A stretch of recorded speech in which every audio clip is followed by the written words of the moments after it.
ஆன்மீக உலகில் ஆண் சாமியார்களுக்கு மத்தியில் சில பெண் சாமியார்களும் அருள் பாலித்து வருகின்றனர். அதில் ஒருவர்தான் அன்னபூர்ணி அரசு. சமீப காலமாக இருக்கும் இடம் தெரியாமல் இருந்தவர் இப்போது மீண்டும் வைரலாயிருக்கிறார். காரணம், இவரது 3வது திருமணமும் தேன்நிலவும் தான். இதனால் அவருடைய பக்தர்களே தற்போது வாயெடுத்து போய் நிற்கிறார்கள். அன்னபூர்ணி அரசை தெரியாதவர்கள் இருக்க முடியாது. சாமியார் யானையாக செங்கல்பட்டில் அவதாரம் எடுத்து தமிழ்நாட்டையே அதிர வைத்தவர். சாமியார் என்றால் தலையில் மொட்டை, கழுத்தில் கொட்டை என டம்ப்ளேட் ஐட்டங்கள் எதுவும் இன்றி தலைய பட்டுச்சலை, தலை நிறைய பூச்சரம், கழுத்து நிறைய தங்க நகைகள், முகத்துக்கு பல மேக்கப், உதட்டுக்கு லிப்ஸ்டிக் என 2K காலத்து அம்மனாக காண்போரை கலங்கரைப்பார். செங்கல்பட்டை பூர்வீகமாக கொண்ட அன்னபூர்ணி திருவண்ணாமலை மாவட்டத்துக்கு வந்ததே தனிக்கதை. சில ஆண்டுகளுக்கு முன்பு ஜனவரி 1ஆம் தேதி பிரம்மாண்ட திவ்ய தரிசனம் கொடுக்க போவதாக இவர் அறிவிக்க பதட்டம் தொற்றிக்கொண்டது. அப்போது தனியார் டிவி சேனலில் இவர் ஏற்கனவே திருமணமானவர் என்று லட்சுமி ராமகிருஷ்ணன் கேள்விகளால் துளைக்க, அன்னபூர்ணியோ, நாங்கள் சேர்ந்து வாழ வேண்டியது விதி, இந்த உலகை காக்க நாங்கள் உடலால் ஒன்று சேர்ந்தோம் என கூலாக பதில் சொன்னார். அந்த வீடியோ சமூக வலைத்தளங்களில் வைரலாக அன்னபூர்ணியின் திவ்ய தரிசனத்துக்கு செங்கல்பட்டு காவல்துறை அனுமதி மறுத்தது. அப்போது எங்கள் கடவுள் ஆதிபராசக்திக்கே தடையா என அன்னபூர்ணியின் பக்தர்கள் சிலர் எதிர்ப்பை பதிவு செய்ய, என்னை கடவுள் என்று நான் சொல்லிக் கொள்வதில்லை, எனது குழந்தைகள் தான் அப்படி சொல்கிறார்கள் என ஸ்டேட்மெண்ட் விடுத்தார் அன்னபூர்ணி. ஆனாலும் தன்னை ஆதிபராசக்தியின் அவதாரம் என்றே கூறி வந்தார்.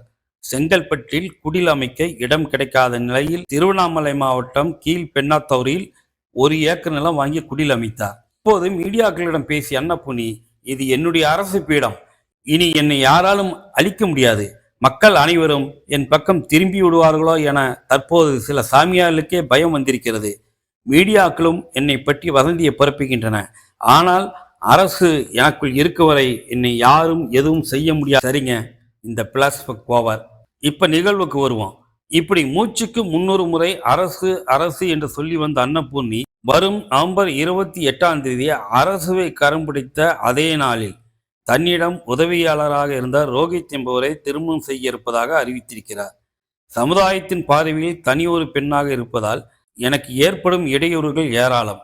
என்னுடைய பாதுகாப்பு கருதியும் ஆன்மீக சேவையை சுதந்திரமாக செய்யவும் என்னுடைய அருளை உலக மக்களுக்கு கொண்டு சேர்க்கவும் நான் அரசை திருமணம் செய்த அதே நாளில் ஆன்மீகத்துக்கு தன்னையே அர்ப்பணித்த ரோஹித்தை 3வதாக திருமணம் செய்ய இருக்கிறேன் என்று தெரிவித்திருக்கிறார்.